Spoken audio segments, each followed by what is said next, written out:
So you watch things. How, can you lose? Can you like die? Like does like a portal to hell opens and like demons are trying to stop you? Yeah.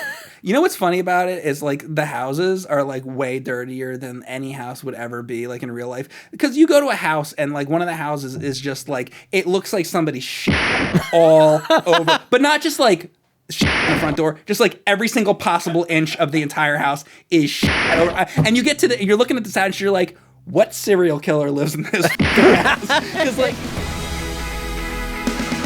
time to talk about games played by Ryan and Mike. A modern, a retro video game show.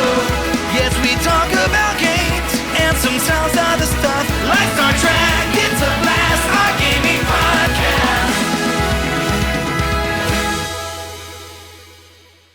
welcome back to another episode of Talk About Games. Today we're gonna be talking about two different games, but before we get to that, the news right now, the big news right now is they just launched, and you guys will be seeing this a little bit later than we're filming it, but they just launched the new He-Man show, and everybody knows I'm a big, He-Man fan or whatever, and I was of the original show, and I just wanted to get it out of the way if you guys were wondering any of my opinions on the new Kevin Smith He-Man show. My opinion is I don't care. I don't care at all. At all. It might be once a year. I might be like, oh, I'll throw on an episode of the old Filmation He-Man cartoon, maybe, or every couple years. Be like, I want to see some Skeletor stupid shit, and that's it. That's all. And I like the action figures; they're cool. The old comics, the mini comics, they're awesome. Love those. Also, if you really, really, really need more He-Man than the original cartoon, guess what? There was already a really, really good animated show that came out in 2002 on Cartoon Network. If you're a person and you desperately need more He-Man, you can watch that show. Why there's yet another iteration of He-Man? I know why. Money. I don't fucking care about any of that. He-Man should die. And I don't mean the character. I mean like the franchise. It's like, go away. If I ever need to watch it, it's there. It's sitting there. They have DVD boxes. Go on Amazon and watch the old Filmation cartoon. It's great. The only thing I want to talk about He-Man is the original cartoon. It's a funny, quirky little cartoon from the early 80s. That's it. So I have some He-Man criticism since that's the direction we're taking here. So I heard the new He-Man was coming out. I'm like, okay, I'm going to look at what's up with this. And I went to a website that has like all the generations of toys. Yeah. And I click on He-Man and it's like, He-Man, he's a guy with a sword. He-Man, Yeah. He's the same guy with the slightly different sword. Yeah. And I'm just going through it. And then you get to the He-Man, like the future one where he's like in the armor and stuff. Yeah. And that one's different, but that was a big flop. So we're not going to talk about that. And there's like The New Adventures of He-Man? There's Yeah. like 7 of them. It seems like every 3 freaking years, there's another He-Man that's the same fucking shit. This is like, as a child of the 80s, He-Man for me was the show I resonated the least. My parents got me when I was 2 years old. They got me the Sears gift set where I got. Oh, you weren't into it as a kid. I mean, I watched a few episodes. It was on. Right. But I didn't really know. Right. I had He-Man and Skeletor with the Panther and the his Battle Cat, and I had Fakor. Yeah. And that's it. Fakor, yeah, he was like the Bizarro to the He-Man, right? The only new thing of He-Man that I think is even worthwhile talking about, I do think it would be cool if we got a cool new He-Man video game because there's never really been a really good one. But the only thing I think is that's new with He-Man that's actually worthwhile of talking about is this. Do you know? You were just talking about he's got the sword, he's got the shield, all that stuff, right? Do you remember how he wore the brown loincloth? Sure. I found out recently that that's actually his pubic hair.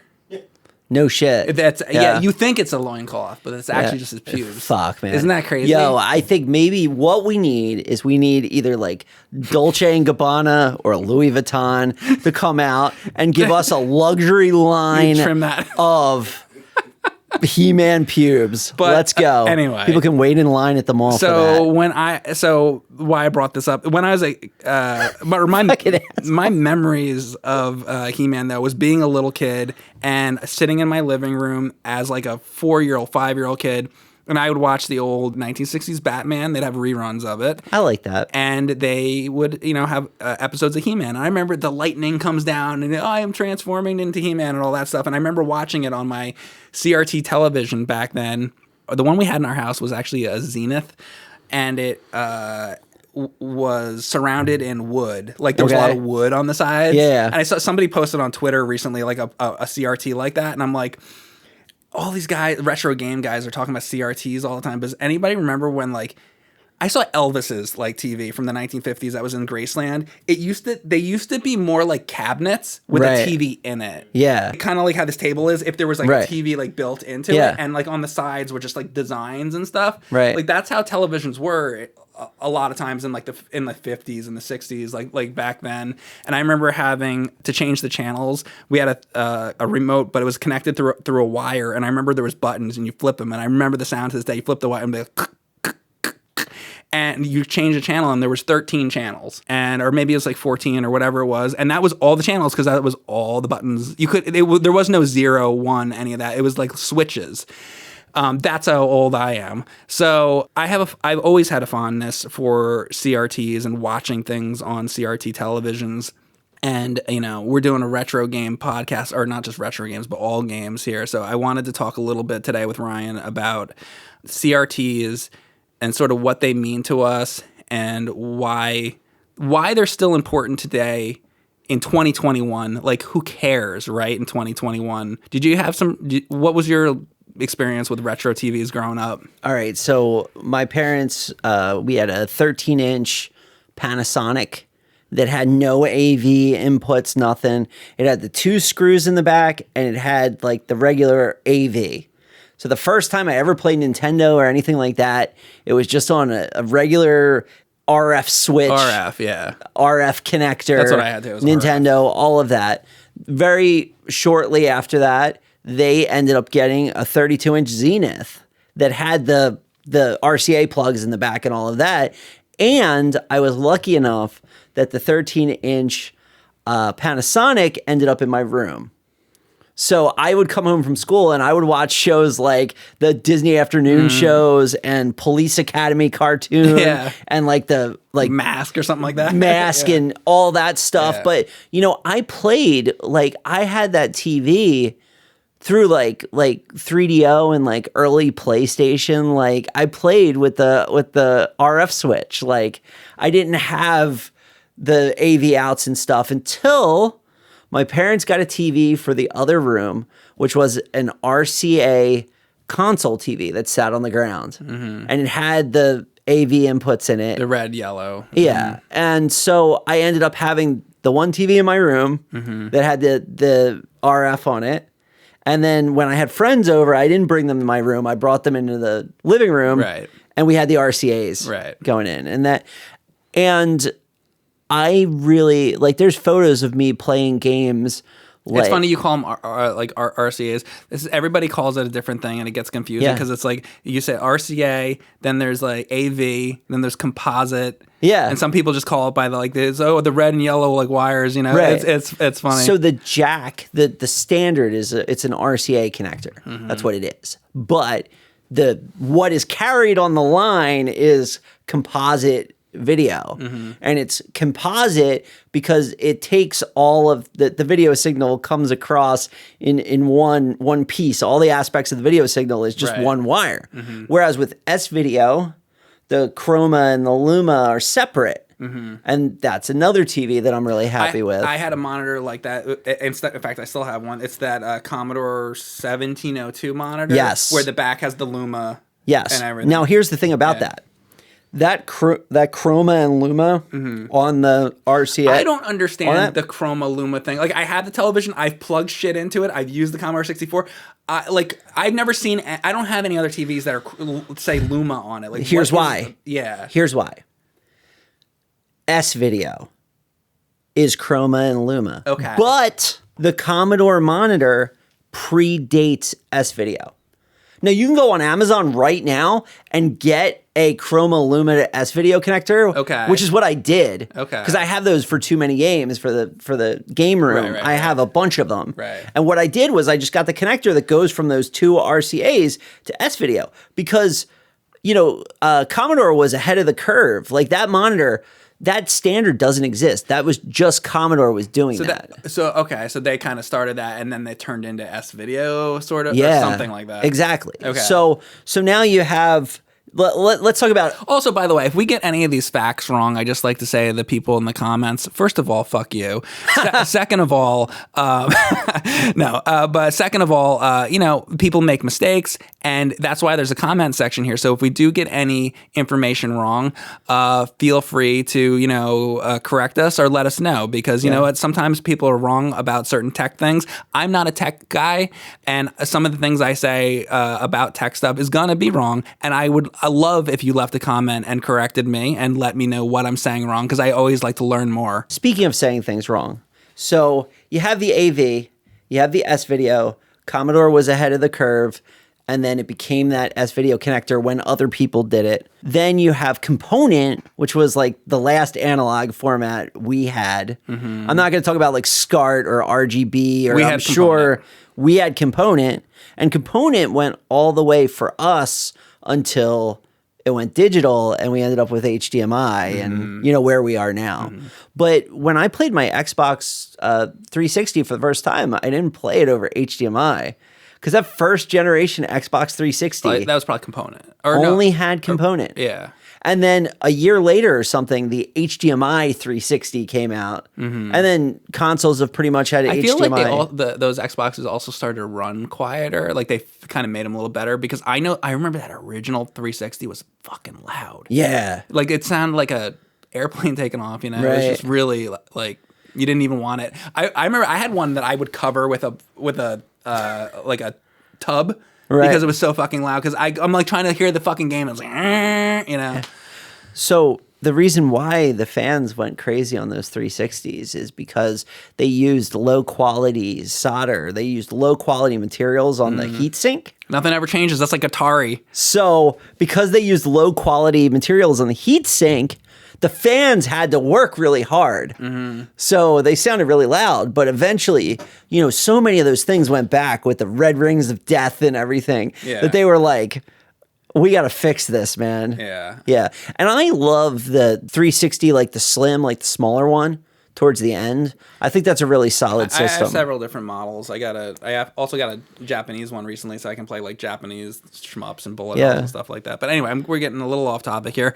I brought this up because it seems to be, with all these videos that we've done over the years, Ryan and I have done a lot of videos talking about the little mini consoles and all that, and I feel like the conversation just comes up again and again. I've always felt like if you're gonna play retro video games, you should play them on a CRT. Now, a lot of people, the problem is they don't understand why. Because I think that a lot of people don't have a CRT, or they've forgotten what it looks like because it's been such a long time. But if you were to put let's say you're playing Castlevania and you put that on a CRT and you looked at that and then you put it next to the same game on a flat screen television, it has a different look to it.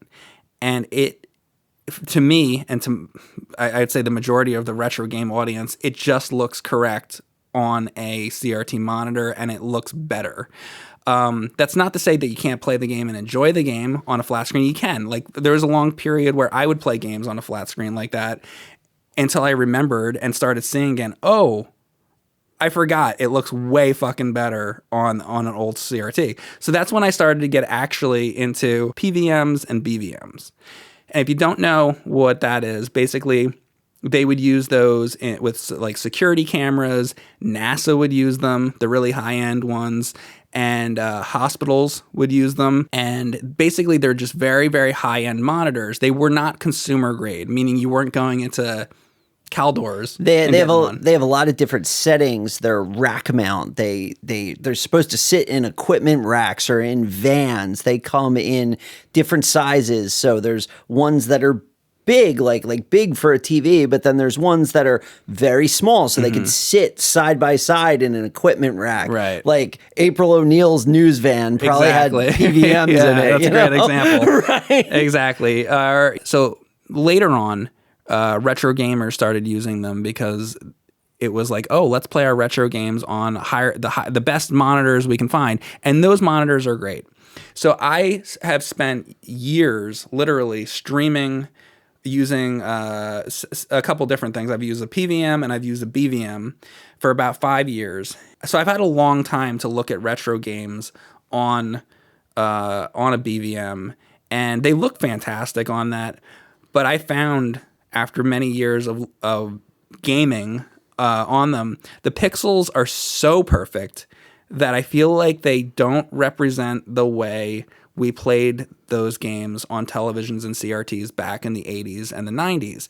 And a big part of what I do on stream is trying to bring the audience back to that time when we all had fun sitting on our couches, with friends or even by yourself and playing those games back in the 80s and the 90s. So I try to replicate that a lot of times.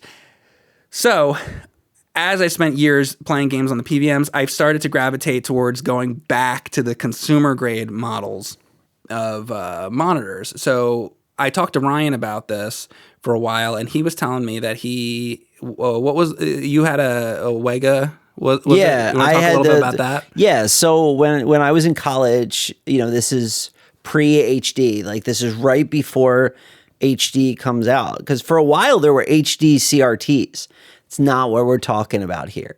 This is right before HD. The SD. There was standard def, Sony. They come in a silver. The shroud of them is silver. The HD CRTs were more for, I think, if you were going to play like DVDs. Yeah. Or whatnot. So this is like a Sony. The logo's weird. It's either Vega or Wega. I don't know how you pronounce it. Yeah. But there were big ones. There was 36-inch, pretty big CRTs, like heavy. Yeah. And I lived on the third floor, and let me tell you, I had one of those big, like 36-inch silver cabineted Sony Wega Trinitron TVs. Taking that up to the third floor of a row house. You need help. Like you need like a couple guys. Yeah. And it was cool about it because that TV. Unless you're Ryan, he just does it himself. Oh, I'm buff, man. Did you know that? Yeah. So, I'm like this is how I move because I have a bunch of like CRTs. Some of the CRTs, like if you have a 40-inch or bigger like a CRT monitor, the way I move them. You want to know how I move them? I have a very easy way of moving them. Huh. Here's money. Thanks. Bye. That's how I move them. I have a 42-inch Panasonic CRT sitting in my warehouse right now. Yeah. That was impossible to move. Yeah. We took it out of a house that we were working on. Me, Kieran, and Justin. We almost died. Yeah. You're telling you over 40-inch. Okay. So that TV is never moving from that spot, but it's awesome. And I played on that SD Sony TV from GameCube, Xbox, the original Xbox. I played, Super Nintendo, all the systems, and it looks great. And towards the end of CRTs, when you think about the old like 80 CRTs, how they're round, the screens are round. This is a consumer TV, but it has a flat screen more like a PVM does. Right. Yeah. It's more flat. Yeah. And there's a lot of people on YouTube that could tell you about difference between square pixels and round pixels and different shadow masks and things. That's not what we're here to talk about. No, I just sort of bringing it up because it's just one of my interests, and I just wanted to talk with Ryan about it. But Ryan and I went out years ago, and this is kind of when I guess first started getting back into it. I was like, you know what, I want to get a CRT because I guess for a little while I didn't have one. Because I guess I was just playing games on flat screen for a little while, and then we went out and we went to a Goodwill, and you were with me, and I don't think we didn't know it was going to be there, but we found an old CRT. I don't have it anymore. That thing broke, unfortunately. It was cool though, but we wheeled it down to my house, and I did use it for quite a while, but that was just like a real consumer grade. It was like AV. It was nothing too special. It was a Zenith. It was a console TV. It had the wood grain on the sides. It was cool. But the coolest thing about it, and you'll never see a TV that has this feature ever again. There was a little glass door on top, and the remote I like that. went in the little glass door. Yeah. I love that. Yeah, it was like the little remote that came with it. But so that started a sort of, I guess, a trend. That, and then I'll tell you what the other thing was. The other main thing was we were, because we have the YouTube channel and the videos and the streams and all this stuff. A lot of people kept commenting, "Why don't you have RGB SCART? Why don't you have RGB SCART?" And because at the time I'm not a tech guy. I just like to pop in the games and play them. And I'm all about thinking about the games themselves. I wasn't so much thinking about what they looked like or the sound or like any of that stuff.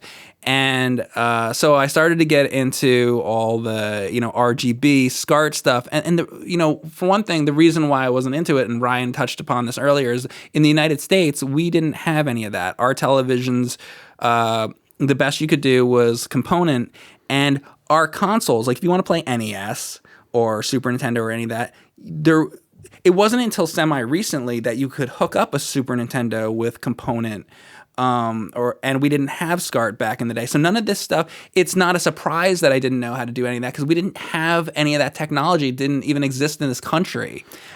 I want to tell you some cool... I mean, I'm sure it did somewhere, like somebody had something, but like in general. I want to tell you some cool things about PVMs. Yeah. So you have your PVM, you look on the back.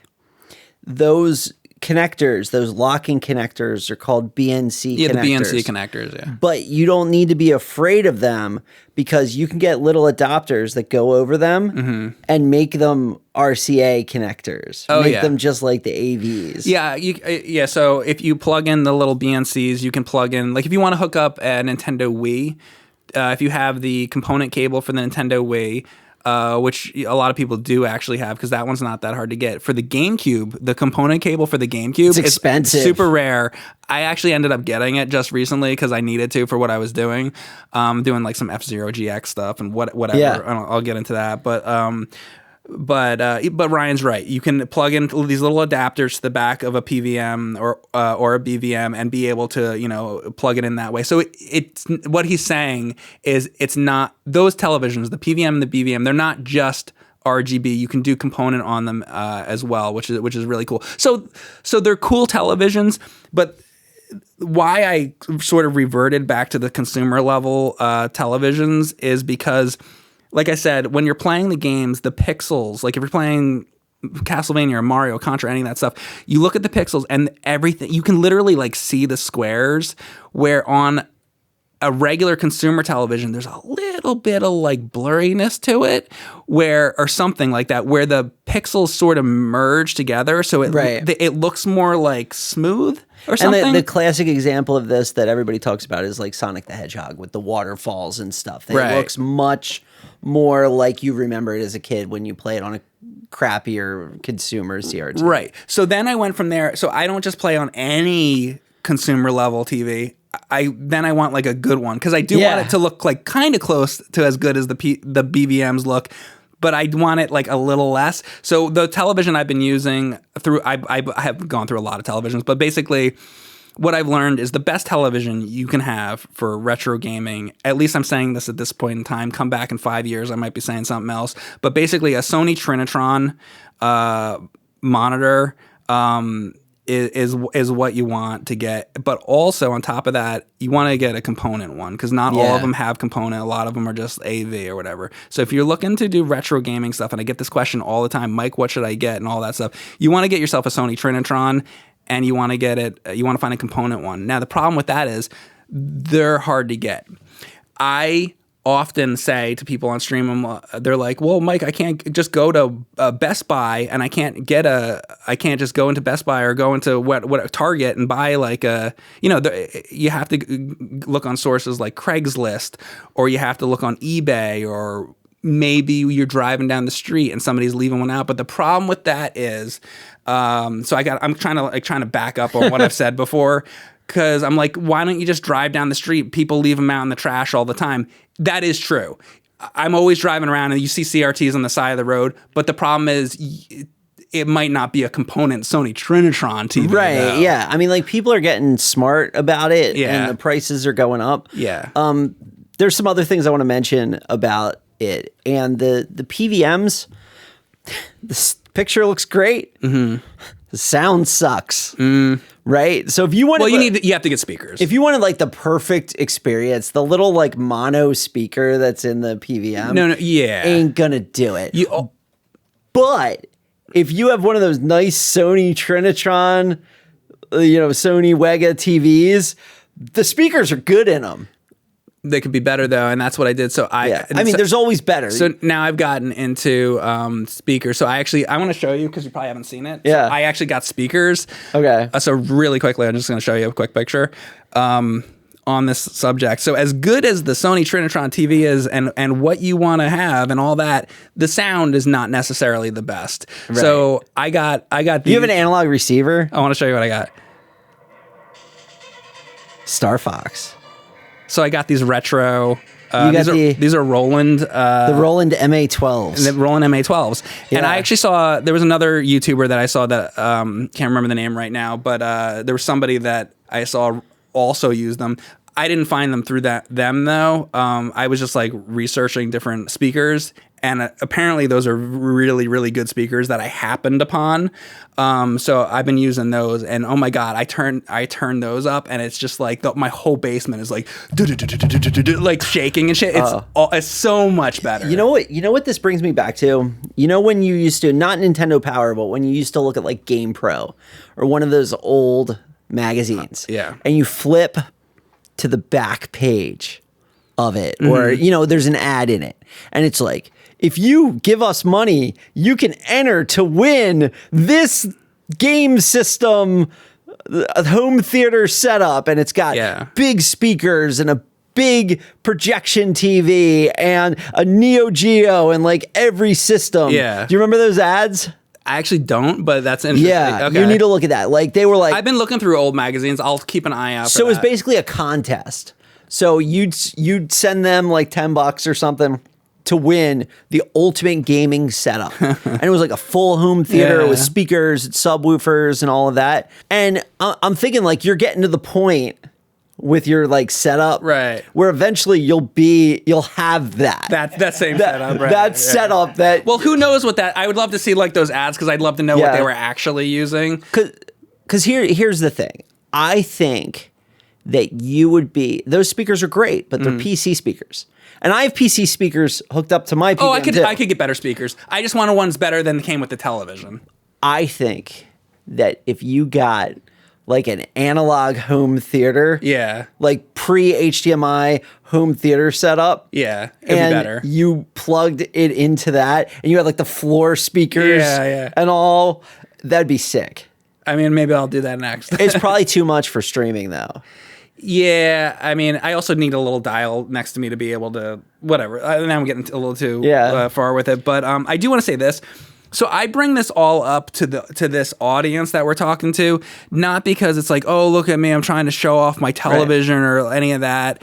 Or I'm also not trying to like put anyone down for playing their games. Like if you're still playing your retro games like on like a flat screen TV, that's fine. I did that for a long time myself. I'm saying this like to help. Like if you're interested in this, or how, if you're into retro games, or you want to make the experience better, I've done a lot of this. So through my experience, I've made my retro gaming experience. See how excited I was when I'm like showing him the Star Fox stuff? It's so much better on those televisions and with the speakers and stuff, and so much more exciting. You'll get a better experience out of those retro games playing it on the right kind of equipment. So, after all these years, it's kind of like, is it really worth it to go through all that trouble and like, drive somewhere to get a special TV and like get these special speakers and do all, I mean, it depends how much you care, I guess. And I do this every day, so I care a lot, but it might not mean as much to everybody. I think it's a hobby that's about fun. At the end of the day, you're doing this. It's like a leisure activity. You're doing this because you want to do it. Yes. So it's, I think it probably is worth it because it's like getting the gear and stuff is part of the fun. Yeah. Just as much as like playing the games, it's like, oh, I got this cool thing, you know? Right. And I like the history of it and I like the nostalgia of it. So I'm with you. Yeah.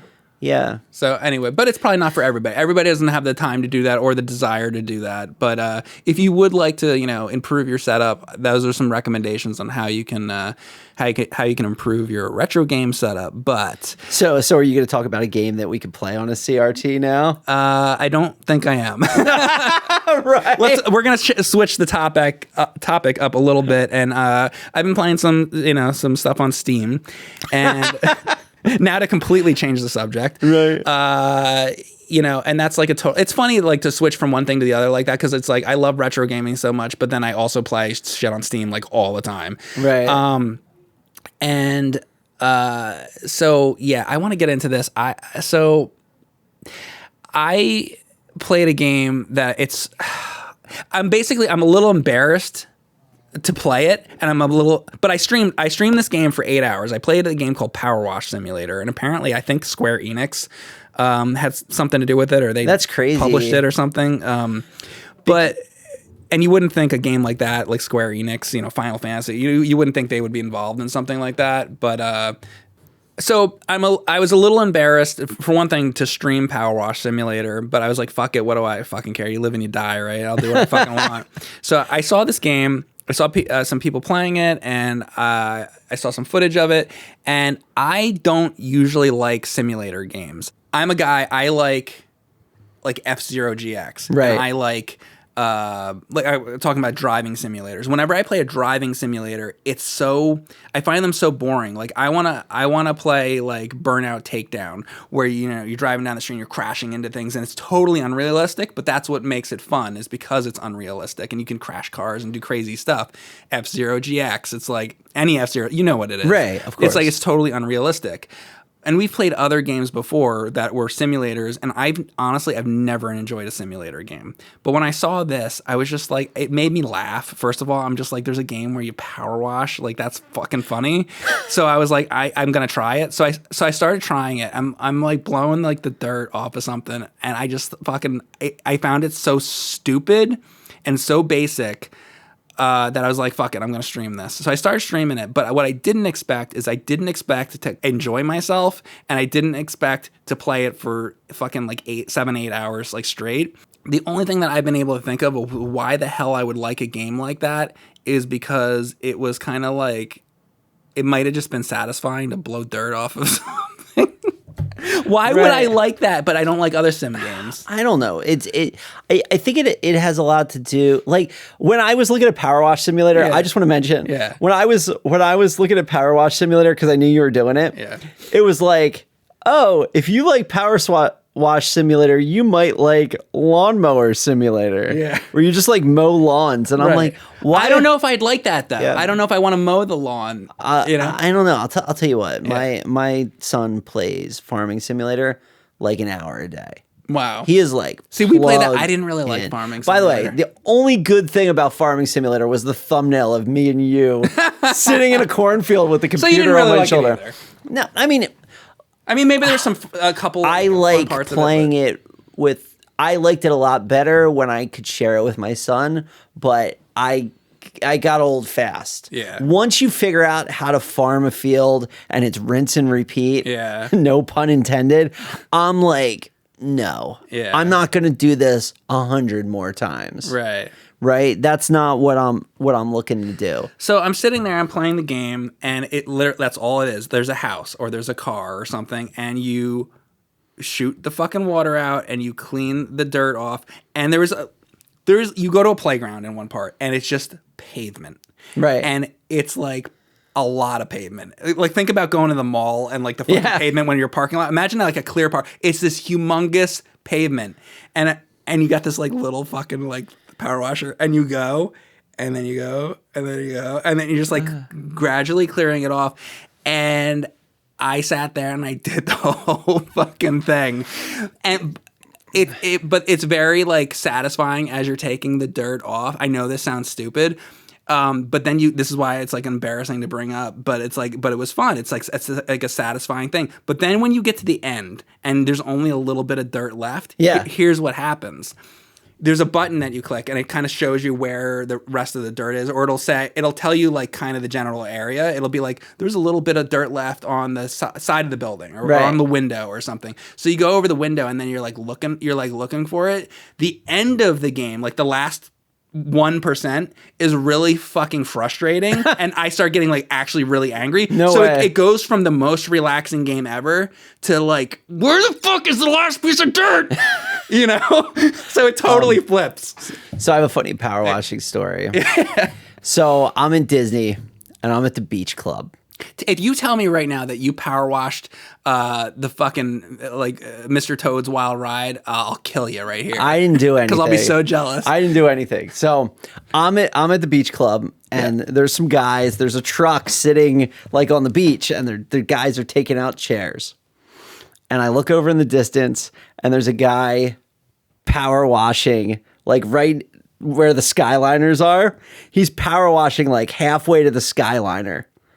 Right? Okay. Coming towards the beach club. And he's going. And we go to the parks. We have a fun day. Now for people that's the new like buckets they put. Yeah. So this is if you're at the beach club, you can go backwards into Epcot. Do you remember that there used to be actual buckets in the park in the Magic Kingdom? Oh yeah? Yeah, they took them out like in the early 90s. Ryan's a little younger than me, so he probably doesn't remember. But yeah, they actually had buckets in the park that were cool. So anyway, let's go. Sorry. So he's like right before the Skyliner station, and he's got a power washer, and he's power washing, and these guys are setting up for this wedding. This wedding must have had 1,000 people. I shit you not. Like, it's crazy. And this guy's power washing. And I go to the park, I go out, I have my whole day, right? I come back. He is power washing all the way over by the yacht club, which means that he spent his entire day power washing the walkway out front of the beach club. And I was like, somebody's got to give this guy like a medal of honor. Yeah. Like this guy, like that's like a quarter mile of power washing. They probably do that all the time and nobody says shit. But I looked at that and I was like, that dude, that's the dude. Yeah. You know, I was really impressed. Right. And then after I streamed it, a lot of people left comments and they're like, it's all fun and whatever, and glad you enjoyed it and everything like that. But they're like, there's some people that like did power washing, like they like do that for work and stuff. And they're like, this is like, it's first of all, it's like it can be dangerous. And like, second of all, like they're like, this is a bunch of bullshit. Like this is not how it really is. Power washing. I had to power wash the back of my house one time because in the game you're jumping around on the car and you're like shooting the stuff all over. Right. It's like I power washed the back of my house once because we were selling it. Yeah. And man, it takes forever, and like it doesn't get it off right, and it's like you got to have you got to get like chemicals and shit. And it's in the game you can as you go and then you complete things, you earn money, and then you can get better. You get better power washers, and then you get better like soaps and shit you can use. So like later on in the game, if there's like something metal, you can use like the soap for the metal, and then you find out if you're using the right kinds of soap. Let's say you can get the shit off like a lot quicker, dude.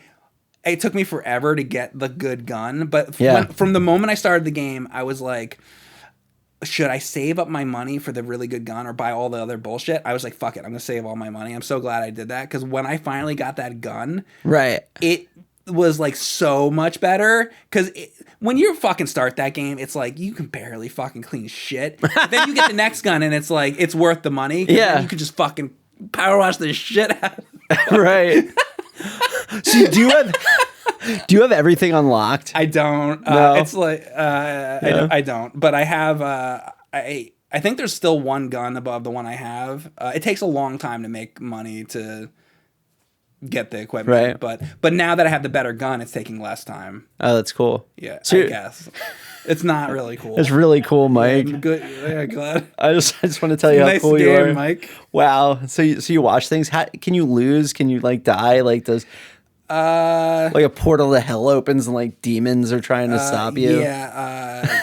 You know what's funny about it is like the houses are like way dirtier than any house would ever be like in real life. Because you go to a house and like one of the houses is just like, it looks like somebody's shit all over. But not just like shat on the front door, just like every single possible inch of the entire house is shat over. And you get to you're looking at this house, you're like, what serial killer lives in this fucking house? Because like it's like you would never see a house like that in real life, and it's pretty funny, but it's stupid, and it's like I just feel like that game is a guilty pleasure. If you're gonna play that game, like you probably don't want to tell anybody, but here I am telling everybody. So fuck it. Wow. No, but I get that. Like when I was playing Satisfactory earlier, like there's a certain calm in like laying down your conveyor belts, and you hear them like they make like the sound of the clicking of the things. It's like right, and it's like it's nice to do that. Yeah. You can't play Contra every day. That's the thing. Yeah, exactly. And it's like I just saw it and I was like, that's totally different. I want to try it. And I like variety and doing different things, and I'm willing to play something stupid. And even if people are like, why are you playing this? Because a lot of people actually they were in the chat and they're like, what the hell, why aren't you playing like, Rocket Knight Adventures? And I'm like, you know what, motherfucker, I played Rocket Knight Adventures and I beat the fucking thing. Like I'm playing something else today, leave me the fuck alone. Kiss my ass, get out of my fucking chat room, you piece of shit. I'll kick your ass. No, none of that happened. No. Okay, so actually, all of it happened. So, you know what I did yesterday? So I was sitting outside of someone's house, and I sat there all day, and I wanted to find out when they came home, when they went out to work, what they were doing, when they weren't home. The times, the dates, and I wrote them all down in a little book. What are you, Harv and Marv, like stalking out? Like, yeah, exactly. I totally did. Exactly. And I got a crowbar, and I snuck up the bushes. There were bushes in their backyard. I snuck up. I went to their window, and I smashed it. And I went into the place, and let me tell you, I took all their stuff. And I put it in the back of a little Honda Civic, and took it back to my crime base. You know why? Is that this room? Because I was playing, my crime base. Because I was playing Thief Simulator. Yeah. Which Thief Simulator in the annals of simulator games, you have like Police Simulator and Trash Truck Simulator and Farming Simulator and all. Thief Simulator was the one that resonated the most with me. Now I feel a little better because hey, I was just cleaning a playground. You were like, you're breaking into houses. Honestly, this sounds great. I want to play this game too. Yeah, so the point of Thief Simulator is you were a guy that was in jail, and the mob got you out of jail. And now you have a debt to pay. Oh, that's why you're doing it. That's why you're doing it. So you are motivated because they're going to kill you if you don't. I see. If you don't make the money. Makes it a little better, I guess. And there are multiple neighborhoods. You go to the neighborhood, you drive around. The houses have numbers on them. Every person in the world has a itinerary, like when they're going to be home, when they're going to be at work, when people come and go. And so you're casing the joint. You case the joints, and you drive around in your little Honda Civic, and later you get a van, where you can hold like bigger stuff in it and stuff. You get all different tools, like you can climb or you can disable cameras. You can carry more in your bag. So you go into the house, you steal stuff, and then you put the stuff in the van, and then you make money somehow. Yeah, so you can make money just by selling things. Right? There's a way. Sell the things that you steal. Sell the things that you steal. Okay. But the other way that you make money is Well, I have a question. So let's say you go into the house, you steal a television, you put it in the truck, and then you sell it to somebody, you make the money, and then you're keeping that money, or you're giving that to those people that you owe the money to or something? You're giving it to the people you owe the money to, and you're buying upgrades. Okay. And can you gradually like work yourself out of the situation to where you're like what is the end? I'm not going to tell you what happens. You're not going to tell me what happens. So this game, unlike other simulator games, this game does have an end, but then they've added more content after it. DLC, so you'll get to the end of the story. Actually, maybe I don't want to know that because first of all, let's not ruin it for the audience. Yeah. Second of all, I might want to play it, so actually don't tell me, please. Right. So But what's interesting is there's a progression. You start stealing from like trailers, and you get up to like townhouses, and then single homes, and then mansions, and then like facilities. And what you steal goes up too. It starts, you're stealing like broken toasters and like cell phones, all the way up to where you're stealing like Lamborghinis that you then in the simulator have to like chop yourself. So you have to like take the engine out and take the wheels And then out. you're selling like the different parts. And of you the sell car. the parts of the You're not going car. to sell like a Lamborghini. You need to sell the parts off. Exactly. So- Because then the parts go into your inventory and you could sell the parts. You can even look at like jewelry and gems. So your like crime den has like a car disassembler? A jack. A jack. So you could jack, well, because you disassemble the car, but then you have to get underneath it. Like there's a way you do it. So it's also like car disassembly simulator a little bit. And it's also jewelry repair simulator. Okay. And then there's like safe cracking and there's all kinds of things you can do. So it's not just like sneak around. Okay. So I have a question. Yeah. So you're in the house, and then is there ever people in the house? Oh yeah, dude, I have turned around and like the dad is behind me. Oh shit. Right? And what happens? They call the cops? They call the cops and you lose money. But and you go to jail, or you lose get money. away? You lose money. Okay. That's it. And It's it not, starts you back at your base. Or It something? starts you back, yeah. Okay. But there are like levels of concern, right? So like sometimes like you can make a noise and they'll like change their routines or they'll move around a little bit, and that's fine. Or they may spot you in the distance and it's not game over. But if you're in the house and you're in like the bedroom and there's one door and they come in, like they'll get you. Or if you're on camera, cameras are like the worst.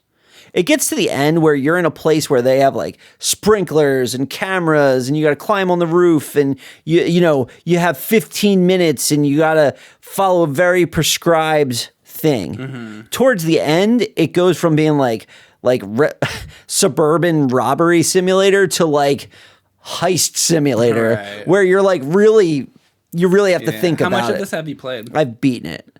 Oh, okay. Yeah. So you do know what happens at the Oh, end. I do know what happens at the end. Yeah. Okay. And it's just... Did you try any of the DLC stuff? I mean, I played this game originally years ago. Okay. But the only one that was out, the van had just come out. Oh, they were still putting stuff out. They were still putting stuff out. Okay. So I'm excited to get through it. And because the computer I was playing on here at work didn't have my save. I want to open up my save that has the stuff and see what they added to the game. Was that your computer at home or something? Yeah. Okay. Yeah, I play with a different Steam account at home. Yeah. Is there anything you don't like about it? Because I might, like, if I were to try it out myself, is there something that you might be like, might not like that or anything? It's definitely like a like stock asset game. Mm-hmm. Like all the assets, like the toasters and the furniture and Are you worried stuff. that I wouldn't like the management stuff? No. Yeah. I'm just saying that like you could tell that they bought a lot of the assets that are in the game. Like the models and stuff like that. Like I'm not gonna say it's cheaply made because it's not. It's well thought out. It's a well thought out game. I'm saying that like this game was made by a small team on a budget, right? And be prepared that like the toaster you see in this game, you might see in another 5 games. Okay, because they bought it from a lot of repetition, basically. A lot of that. Okay. The other thing about it is there's no violence in this game. That's a shame. Yeah, I figured you'd be disappointed. Did you know that there in video games there is a lot of violence? There is a lot of violence. Yeah. Because I was thinking about it, like you go into the house because you said you immediately like lose money or whatever, and they call the cops. But I was like, do you get into a fight with like the people like who are in the house or something like that? Yeah. And it's like, would that make it more fun? If it I don't think so. You don't need that. I don't think so. This is my favorite stealth game that I've ever played. Okay. Because there are very few open world stealth games. Like the closest open world stealth thing is like Skyrim, right? But Skyrim What about like Assassin's Creed? But like Assassin's Creed, like you can't like steal things. Like in Skyrim, you like break into somebody's house and then you can like take things and be stealthy. So it's close like that. But it's more like that, but it's also more like grounded in reality. Right. Which is kind of neat. Right. So it's not, 'cause everything else is like very fantasy. And there's no combat, so it's like, where do I park my car? Yeah, right. Oh, do I break the window? Because if I break the window and then they see the window, they're going to start looking around for me. So the realism for it made it a little bit more interesting to you. Oh, yeah. Okay. And it was like, this was a game I played into the night because it was like, oh, I got to go to this. I've never broken into that house. Mm-hmm. By the end of this game, you will have broken into every house on the map. You have to do them all. And they were all different. And it was interesting what they were going to have and what I was going to be able to buy. Well, now you're saying, hang on a second. So now you're saying they're all different, but you also said, like, you might go into the other house and it'd be the same toaster. Well, I was saying that the assets were like they bought them. The developers bought the assets from like a generic catalog. It would be like you use like royalty-free music. Oh. It's like, okay, I misunderstood what you said. The assets in the game world are like not royalty-free. They paid somebody. Right. They're not unique to that game. Okay. Like if you play some other simulator, It might be in you might see the phone or whatever. Yeah, it's funny. Like the best example of that is the computer you sit down at is an iMac. It's just an iMac, just without the Apple logo. They got that from some pack somewhere or something like that. But the game is really good. Yeah. There's a lot to see and do and find. And the difficulty is well calibrated. Going from, oh, this house is out in the woods and they're never home. Right. Like it's somebody's like vacation cottage all the way to this is a facility where they never leave. So you said like you go into the house and you steal like an iMac. I feel like just thinking about it, I haven't played it, but I feel like since that's like a brand name thing, I don't know if there's a lot of like brands in it, but I feel like that it's all generic. It's all generic. What could make it like kind of cool though is if you could actually steal like brand name stuff, if they like licensed stuff out or something. If there was ever a sequel. Or something. Well, I can tell you towards the end of the game, there is a car that is clearly a Mustang. It's a white Mustang. Yeah. And when you break in and you start the car. Yeah. I've heard what Mustangs sound like. It sounds like they sampled like a real Mustang. So it's like stealing a Mustang, even though it's not really, it doesn't say Ford on it or anything. Yeah. That's kind of cool. I have to wake up at 7:00 in the morning tomorrow to get my Mustang fucking serviced, and I don't want to wake up that early. Why don't you drop it off at night? Do the night drop. Maybe I should. Yeah. Fill out everything, put the key in. Or maybe the Mustang will be gone tomorrow because you came on my property and you came over the wall with your little bag and your little mask. Right, the little mask. Yeah, that's the other thing. You're like the most generic and your Beagle Boy criminal. You're like, yeah. It's like you're the most generic criminal imaginable. Yeah. And the guy that talks to you, like, it's got voice acting and stuff that's pretty cringe, but whatever. It's fine. It's a good game. When did it come out? Like years ago? I don't know, 2-3 years ago. Okay. Yeah. So it's not that old. It's not that old. I probably will at some point try that out on stream because it sounds fucking fun. I think people would like it. Yeah. And on stream, like there's a lot of like options of how you do something. Right. People like go in the window. No, go around the side or whatever. Yeah. I think the second to last and last stage, there might only be like one way to do it. Or there was only one way that I found. Oh, like they start limiting your options. Yeah, it's hard. Okay. Because it's like a big mansion, and you got to walk all the way across the property one way. Yeah. And then all the way back, but now you're in the gardens and you're down. And then there's gardens. So is there like more chance to get caught going or something? That way? And it's like, it almost turns into like a hedge maze. Yeah. That you got to go through, and they have security. Because you're in like a in the game, what would you do about it? It's like a security camera or something. You like black it out or like if you can get under it, you can control it. Okay. But sometimes you have to cut the power. Mm-hmm. So then you got to find the power, but like in the later ones, the place has like more than multiple power boxes and stuff. So I mean, that's cool. I think I'd enjoy that. It quickly gets out of hand. And driving a car out of that place, like I drove a car out of that building. Yeah. And like, what's the car controls like? It's fine. Okay. It's fine. Because it's not just getting the car out of the garage. Got to get the keys because it has an immobilizer on it. Oh, by the way, the first time I sat in a car and it had an immobilizer, and I try to hotwire the car and it doesn't go, and like people are coming home and stuff. It's tense. Yeah. Like a timer? Yeah. Okay. Right? Yeah. So there are cameras on the driveway. There's a gate in the front, an electronic gate that you have to hack to get it to open. The door for the garage is somewhere in the house. And the car itself has an immobilizer.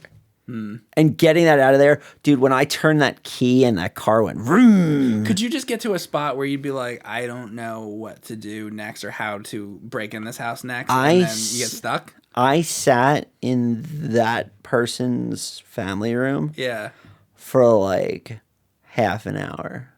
Waiting? Like real time. Okay. Because I was like there's probably a better way to do it. They're like watching TV. You're like... Yeah. You're like behind the fucking couch There's with your fucking knife. there's probably a better way to do it. Yeah. But they had like an office. And the office had a closet. Yeah.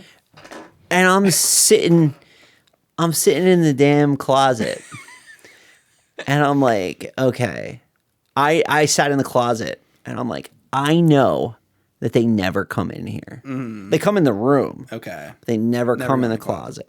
So I'm sitting in the closet and I'm looking at the map in the menu because I have the map of the house that I paid some like dude to get the plans, right? So I'm sitting there and I'm thinking about it, and there's a column, and they have like an open floor plan entrance. So if you walked in the entrance, there's like the upstairs goes around it. So if anybody's standing upstairs, they could see down. Oh, God. Into the thing. And there's cameras. Oh, God. Yeah. So the first time I got in the garage, after sitting in there for like half an hour watching the dad go back and forth and stuff, I've never seen the kitchen of this house. Because you couldn't make it. I'm not like you probably could. There's a kitchen. Like I knew it was over there. Like, there's a way, but yeah. So I ran into the now I'm in the garage, and I'm like, the car won't start. Right. What the hell? You know? It teaches you how hard it is to be a criminal. It's awful. It's awful. That one map, like when I finally drove that car out, I was like, but rewarding. yeah. and then I spent another half an hour taking apart the damn car. Yeah. Because it was like a luxury car. It had like a million, like the brakes were like and special. then you're not done. Once you get the car, you're like, fuck, but now I gotta disassemble. Yeah. Thing. You know, crime doesn't pay, kids. There you go.